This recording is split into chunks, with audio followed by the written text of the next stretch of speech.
This is definitely an inspirational story that everyone should read in their lifetime. It's not only a spiritual medicine for those who have lost their will, but also a classic work on learning team management. This true story happened at a juvenile detention center in America where each year more than 120,000 adolescents are detained. In places like this, after being rehabilitated and released, up to 75% of them will either be arrested again or die on the streets. As manager Sun said, "It's like a pig farm here, you fatten them up, release them, and then they get killed." I know that. Sun knew that the current management method was basically ineffective. The lives of these kids seemed to be over because even inside the detention center they were still defiant and unruly. Sun asked a boy named Roger why he hit someone. "He cursed out my brothers." This reason was truly ridiculous. Sun patiently explained that the boy would be released from prison tomorrow if he continued to form gangs. Where would he be in 4 years? In prison. "No, you'll be dead." However, the boy didn't listen to what Sun said. The next day he got himself killed. When his assistant reported this news to Sun, before he could even feel sad, another fight broke out in the dormitory. He could only quickly pull everyone apart. The fat kid named Junior was all too familiar with being locked up. Faced with these teenagers who lacked a moral compass, how should Sun manage and guide them onto the right path? He wanted to save these kids but had no better way. On his way home he saw a school with its lights on. It turned out to be a group of high school students actively practicing. He saw that these kids playing football were full of life. At that moment a bold idea flashed in Sun's mind. The next day at work he told his superior about his idea. But turning a group of criminals into a football team sounded like a joke. The superior said, "Look, all of our measures are designed to prevent them from escaping." But with Sun's guarantee the superior still agreed, because right now anyway there was no better way to change these kids, so he might as well let Sun give it a try.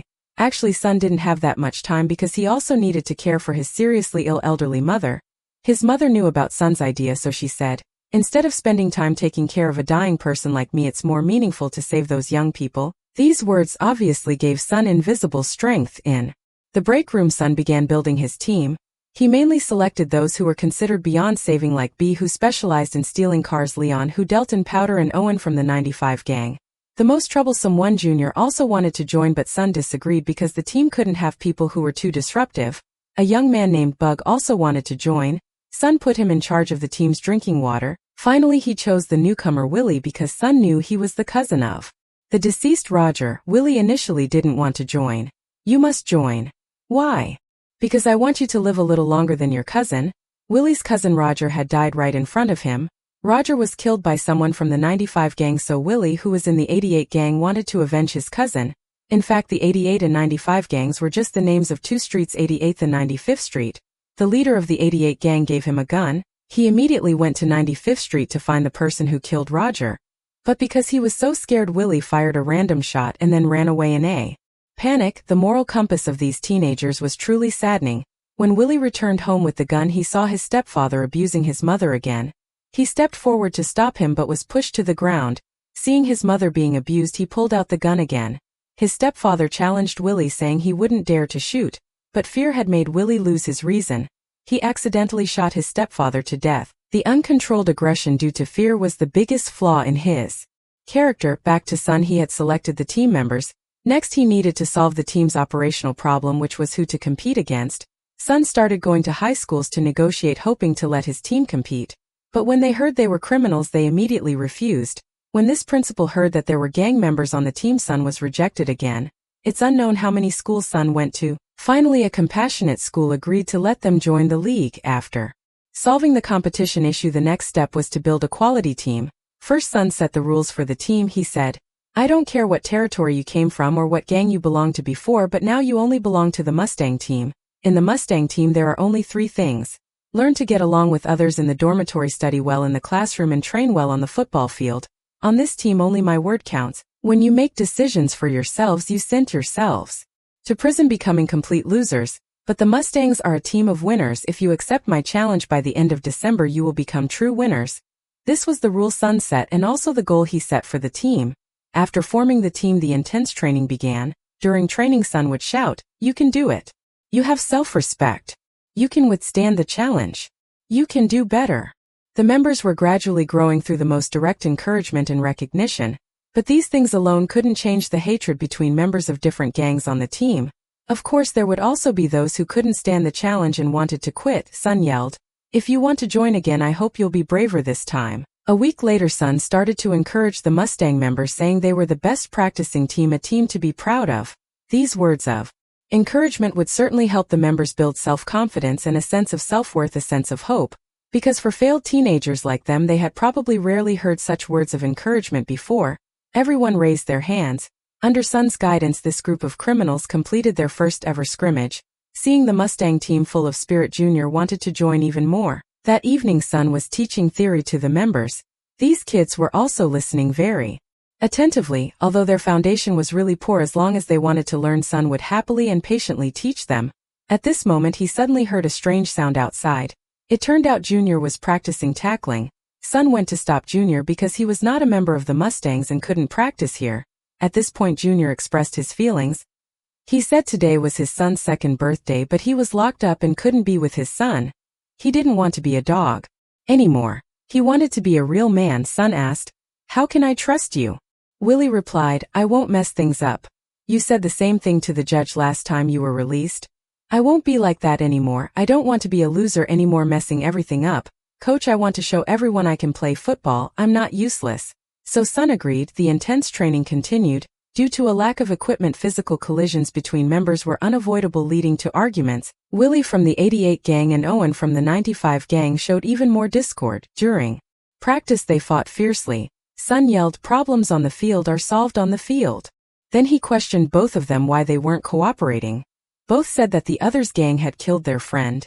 You want this cycle of revenge to go on forever? You want to kill each other just because you live on different streets? Can we settle the score here? We're just small fries, our words don't matter. But here and now it matters. Sun's statement, "Here and now it matters," framed this conflict as an internal team issue. This was definitely the style of a natural-born leader. But in the following high-intensity training sessions, the members couldn't take it anymore. Sun said, "If you don't practice well, you don't get water." The burning sun was like a fire, scorching everyone. Willie sat right down on the ground. Soon after, all the members sat down in front of Sun. They were all on strike in protest. Seeing this, Sun laughed. This natural-born manager said another great line. He said, "Finally, you guys are like a real team." On the way to take his mother to the hospital, Sun told his mother he wondered if he was being too tough, too strict with those kids.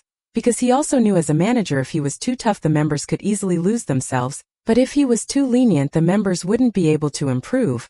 His mother saw her son's thoughts. She said, "You have talent. When you put on a hat, you look just like a star. You can't ask them to be like you." His mother's words obvious. Oh, I awakened Sun so that the members could wear equipment to practice. Soon Sun didn't follow procedure and directly signed off on buying $10,000 worth of equipment. "You'll be suspended for this, you know that, right?" "Yes, I know, but first you have to write up a 784 form, and then I'll request a hearing, which I'll have to postpone because of a family illness. Then I'll appeal that decision. By then the season will be over. Look, these are extra equipment we've already used. You can't take them back. Just give the kids what they've worked so hard for, please." Hearing him say that the superior had no other choice, it seems Sun had bet everything on these kids. On family visit day, everyone had relatives visiting. Only Willie sat alone by himself. At this moment, Sun brought his girlfriend from before he was arrested. His loving girlfriend hadn't completely given up on him. She was still waiting for him to change. But before the two could even say a few words, they were insulted by a thoughtless person. Willie immediately got angry and wanted to retaliate. Not even caring about his girlfriend next to him trying to calm him down. His girlfriend saw that Willie was still full of hatred and was extremely disappointed. Even though she had been on a bus for 2 days just to see Willie, she left in just a moment. B also had a problem. His mother stood up and shouted, "It wasn't me who put you in here, you brought it on yourself." It seemed every member had a failed relationship. All of this was seen by Sun. He started to find solutions for each player. First, Sun went to talk to B. When he learned that B craved his mother's love and yearned for someone's trust, Sun made him an important receiver on the team, giving him an unprecedented sense of being trusted. Sun also went to find Leon, who used to deal powder. When he learned that he was smart but craved recognition, he encouraged Leon to help the members who had strong bodies but less agile minds to learn tactics. But for Willie, he still didn't have a better solution. Sun would check every letter the kids wrote. In the letters, he learned that Willie's mother had moved away. She didn't want any relationship with Willie anymore. The only person who cared about Willie was his girlfriend, but she had never written back. Sun was determined to help the kids. How could he save these pitiful and sad boys? The game was about to start, but the key player Junior got injured during practice. As he was being put into the ambulance, these inmates started to cry with reluctance to see him go. That night, returning from the hospital, Sun told everyone that Junior's injury was not serious. Hearing this result, everyone applauded in celebration. Sun continued that because Junior had a slip disc, he couldn't participate in the game with everyone.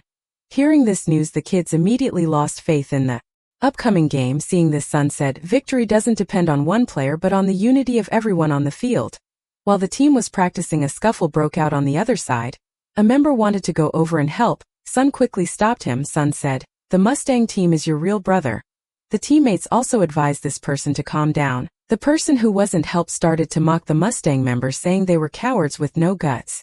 "You're a coward and you don't have half the qualities needed to play football. What's wrong, Mustangs?" Seeing Junior return, everyone gathered around. After greeting his brothers, Junior said, "I missed everyone so much at the hospital. I missed our team, missed every single brother. You guys are like my family." As time went by, the team's unity gradually grew stronger. For their first game, the members all wore white shirts as if they had never been to a detention center. The kids outside the team looked at them with admiration, admiring not their clean clothes but the aspiring spirit of the Mustang team. At this moment, Sun noticed the fat kid who had previously left the team.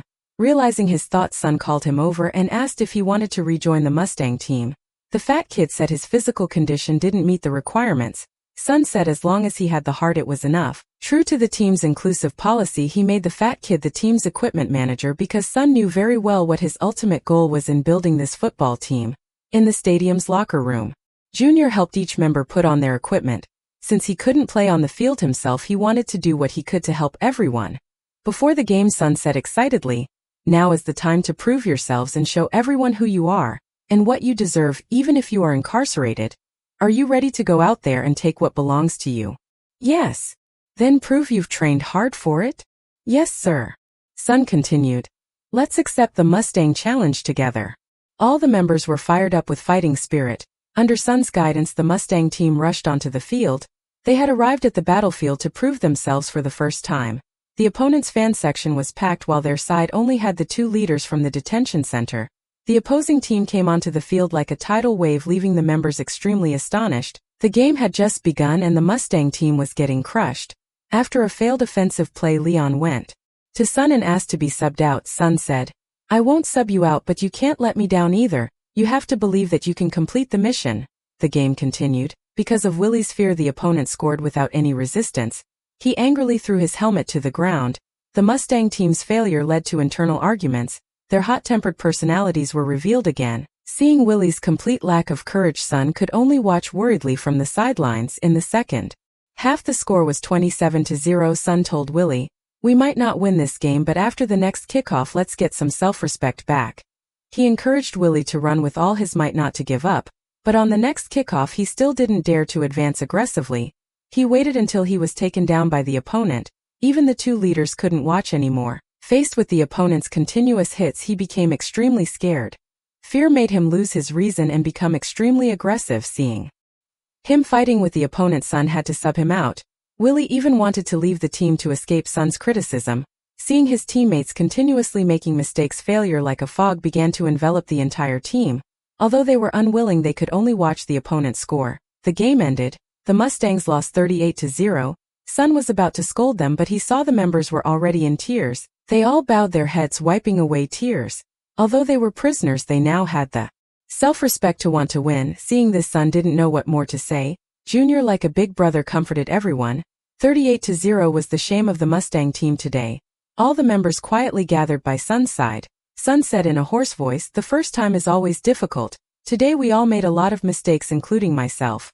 He continued, "The opponent has been coordinating for 3 years while we've only had 3 weeks. But honestly, I still don't believe they are 38 points better than you. In my heart, you are the most amazing ones. I want you to hold your heads high and prepare for the next game with more effort." When the team faced defeat, Sun acknowledged the value of each member from a leader's perspective. But at this moment, Willie left the team again. It seemed he was truly beyond saving. At the hospital, Sun went to his mother to talk. He wasn't sure if the members could withstand the shock of failure. His mother said, "Do you remember how discouraged you were every time you failed?"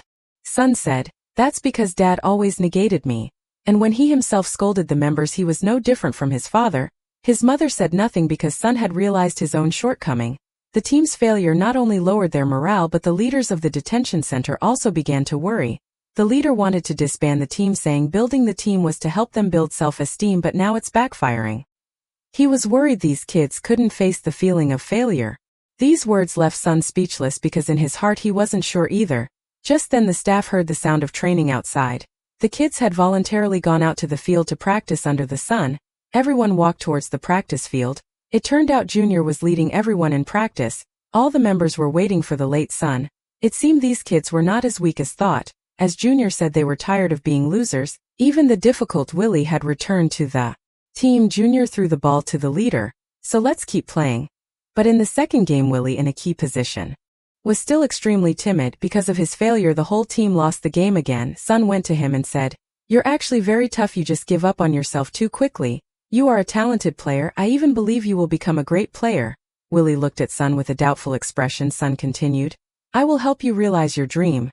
In the practice session after the game, Sun put on the equipment himself. He designated Willie to challenge him until he could take him down. He wanted Willie to overcome his fear in these repeated collisions. The first time failed, the second time still failed. After an unknown number of times, Willie started looking around. Sun yelled, "What are you looking at? No one can help you. You have no way out now. You have to give it your all and sprint. Even though you're alone, being yourself is enough. Believe in yourself. You definitely can. Now take me down." This time he really took down the big guy Sun. The whole team cheered in unison for their brother, including Owen from the 95 gang. The team's positive spirit had replaced their hot-tempered personalities. Willie had also overcome his superficial fear. In the next game, the Mustang team united, advanced and retreated together. They regained their self-respect, proving they were not useless. They cheered happily under the setting sun. The light gradually enveloped all the members. The brothers who fought together also resolved their conflicts, abandoning their previous fake brotherhood because that was the right value. In the detention center, the members of the Mustang team seemed no longer to be prisoners. They were full of vitality. Leon pretended to have a dislocated joint and then pulled a worried Sun into the water. Even Sun's assistant couldn't escape this scene. The team had achieved remarkable results, but Sun was worried because his mother didn't have much time left. The leader wanted him to rest for a while. When Sun was preparing to go to the practice field, the leader seemed to be reporting news to someone. When Sun arrived at the dormitory to call the kids stood in a line as if they had done something wrong. Sun yelled, "Why aren't you out yet?" At this moment, Junior and Leon separated. Then Junior brought out a bouquet of flowers that everyone had prepared. He said, "These flowers are for your mother." The kids all looked at Sun sincerely. They hoped their coach could spend a little more time with his mother. B took out a card signed by everyone and gave it to Sun. They all sincerely wished his mother a speedy recovery. Sun, choked with emotion, expressed his gratitude and let them practice on their own. As he turned to leave, Willie called out to him saying, "I'll dedicate the next touchdown to our mother." Sun was startled and turned back, his eyes wide, trying to hold back his tears. But the cheers from the dormitory still made his tears flow uncontrollably. At his mother's bedside, she pointed to each name on the card, praising each one as a good kid. Before she passed away, his mother told Sun, "My greatest achievement in this life is raising a good person. I'm proud of you. Your father would be proud of you too." But when his father was mentioned, Sun's face was full of dissatisfaction. It turned out Sun and his father also had a big conflict. Seeing his mother didn't have much time left, Sun could only promise his mother that he had forgiven his father. A few hours later, his mother passed away. The game the next day was like a dream for Sun. He stood on the sidelines thinking about his mother, thinking that his mother could watch all of his games. At this moment, Willie pointed at Sun after a touchdown, then pointed to the sky, dedicating this touchdown to his mother. Seeing this, Sun was extremely gratified.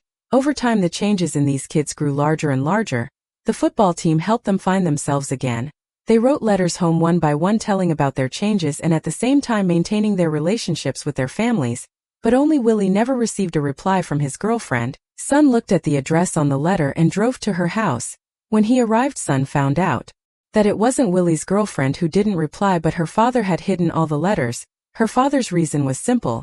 He hoped his daughter would go to college and cut ties with Willie. What father would want his daughter to be involved with a gang member? So he did nothing wrong. Sun said Willie had changed. He hoped this father could give Willie a chance. Sun put the letter down and left. This day, the leader of the 88 gang came to visit Willie. The assistant saw the guy and directly refused him. As this guy was about to leave, he saw the reformed Owen. Seeing the 95 gang sign on Owen, he started to threaten and provoke him. It seemed something bad was quietly brewing. Sure enough, in the final game of the season he came to the stadium. When the Mustang team won and was celebrating making it to the playoffs, the 88 gang leader came onto the field. He pulled out a gun and shot Owen. The whole stadium immediately descended into chaos. As he was about to fire another shot, Willie rushed out and tackled the gang leader, saving Owen, who was supposed to be a member of the rival gang. Son quickly rushed over to protect his members. Then the police arrived and eliminated the fleeing gang leader. Seeing this, Willie fell into deep fear again. Returning to the detention center, he refused to admit he was a member of the Mustang team. Saving Owen caused the gang leader to be killed. In a gang, that means betrayal, and betrayal means being hunted down. He was terrified to the extreme, wanting to leave the Mustang team and separate from the group. At this moment, Son returned from the hospital and walked in. He said Owen's life was not in danger, but Willie said, "If I die it might be better." Son yelled, "You're finished anyway. Because those people you call brothers already know what you did yesterday. If you go back you'll definitely be shot dead because they think you're no longer willing to work for them." Fear made him lose his reason again. He started fighting with Son. Son immediately restrained him, shouting, "Besides me, who cares about you now? I don't need anyone else. You don't care about me or anything? That's right. Then why did you try to save Calvin yesterday, huh? Answer me." At this moment he was scared to the extreme. His past failed experiences also rushed back to him. He became extremely confused. Son knelt beside him and said, "I know you're not the loser you used to be. You're just not used to being a winner yet." Willie talked about his childhood memories. He said his father always called him useless. Son said frankly, "Your father was a loser and so was mine." Son talked about his experience of being belittled by his father just like Willie and tried to teach Willie to learn to forgive his relatives and regain a sense of control over his life. He continued, "I know how you feel. Every time you feel like you're going to fail, you give up on yourself. If we want to win, we have to throw away all our burdens, forget the unpleasant past, and then set off with light baggage." At this point Willie suddenly asked, "How long did it take you to forgive your father?" Son was silent for a moment. After a moment of silence, this tough man silently shed tears, then said sincerely, "Just now." This sincere and powerful act became the key factor for Willie to truly let go of his fear and find his courage again. Sometimes that's how it is. You have to leave the burdens in your heart behind to truly move forward without looking back. In the hospital, Son was watching over the injured Owen. At this moment his assistant brought some bad news. The team had been disqualified from the playoffs, but Son still wanted to fight for one more chance. At the hearing, Son argued with reason. He said his member was protecting a teammate, not treating Owen as an enemy. Moreover, they had now achieved 8 consecutive wins. These kids have all shown great improvement. We need to give them another chance. But the leaders ultimately still rejected him. The only reason was that they couldn't guarantee that uncontrollable incidents wouldn't happen during the game. When Son didn't know what more to say, the police chief assured the authorities that there would be no more shootings. From then on, every playoff game had volunteer police forces protecting the Mustang team. Whether they were from the police department or from civilian teams, they all wanted to give the kids a chance at rebirth. Now the Mustang team had its own cheerleading squad. Although they were female inmates from the detention center, they always stirred up the atmosphere. The fans were also more numerous than before. Willie's girlfriend Bee's mother and many people who loved the Mustang team came to cheer for the kids. This time they once again faced the powerful Cheetahs team. They had previously been beaten by this opponent 38-0. This time could they regain their self-respect? Seeing the members were nervous, Son said, "What are you afraid of? Last time we were beaten 38-0. This time it can't be worse than that. Besides, today you will definitely regain the honor of the Mustangs." Before the game started, the injured Owen also came. Although he couldn't play, he still came to cheer on and encourage his brothers. That was the strong unity of the whole team. The game began. Willie caught the ball from the opponent's kick. Under the protection of his brothers, he ran forward with all his might. Seeing the opponent rushing in to protect Willie, Bee charged at the opponent. Finally he completed the touchdown, but due to Bee's foul the point didn't count. Son comforted Bee, "Don't be discouraged, we'll get the points back later." But the opponent was no pushover, quickly scoring 2 touchdowns in response. At the end of the first half, the Mustang team was trailing by 14 points. The dejected members returned to the locker room. Seeing the dejected members, the assistant went to find Son, saying he needed to help them raise their spirits. But Son said they had to find their own belief in victory. In the locker room, the members complained about the opponent's strength, but Willie said, "They're not that strong, we are the stronger team." He continued, "When everything first started, the coach said we would become winners. I didn't believe him. I also used to not care about you guys. But now we are united. The coach was right. We have changed ourselves together, proving to the world that we are not garbage. We are no longer losers. The next game is just another chance to prove it again.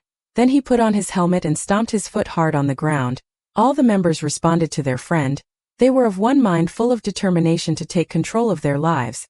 The two people outside also heard the team's shouts. Sun knew they were truly ready. The game continued. The Cheetahs team kicked off first but was immediately knocked away by the rock-solid Mustang team. This made the fan community explode. Another kickoff, Willie was taken down by the opponent, but facing a stronger opponent, Willie was no longer afraid and discussed the next tactics with his brothers. The game continued. Leon passed the ball directly. Willie, in the control position, broke through under the cover of his teammates. Facing the final defensive line, he bravely charged forward, both taking down the opponent and successfully scoring. This lit up the entire stadium. The scale of victory began to tip in their favor. But time had reached the fourth quarter. They were still 4 points behind the opponent. With only 1 minute left, they had to score to win. At this time, Sun prepared to let B kick because he wanted the unconfident B to gain enough confidence. This was also the secret weapon Sun had been hiding for a long time. Seeing B was not confident, Sun said, "This is just a game. Just try your best." As the members were discussing tactics, the injured junior appeared on the field. He wanted to prove to his son, to prove to the world, that he was not the loser they said he was. The members were all very surprised. Junior said gently, "It's just a slip disc. Brothers, just run behind me. Let's complete this mission together." The final attack. Leon passed the ball directly to Willie. To protect Willie, Jr. bravely took down 2 opponents. Next, it was only Willie left, facing a defense from both sides. Facing the opponent's provocations, he didn't hesitate and rushed towards the end zone. Willie's final touchdown made the entire stadium erupt. This was a moment to witness history. This was also a moment to go crazy for. Who would have thought that a group of failed teenagers could defeat a professional high school football team? They not only defeated a strong opponent from before but also reclaimed their lost lives. In the final championship game that followed, although they did not win the championship, no one called them losers anymore. From then on, the kids were all released. Among them, 24 returned to school, 3 found full-time jobs, and only 5 returned to prison. But this rate had dropped so much compared to the 75%. After his release, Junior found a job and lived with his family. Owen, after recovering, joined the Washington High School team. B returned to his mother and went to school in his hometown. Willie even received a full scholarship to represent a top school playing football. Regardless of whether the school was good or bad, at least he could leave the old 88th Street. And Sun continued his benevolence, continuing to rehabilitate the next generation of Mustang team members. As Sun said, if you can accept enough challenges and get used to being a winner, then even if life takes everything away, you can still win back your self-respect. At the end of the film, there are real images of the real characters, and even the dialogue is identical. You want to quit again? You know, in this program you have to run, you have to work out, you even have a uniform. Go on, our football team will still be here. If you want to come back, we'll still be here. Next time you want to come back, remember to be braver this time. In fact, the true story is even more inspiring than the movie. Today's story ends here. Thank you for watching. What do you think of this movie? Please comment down below.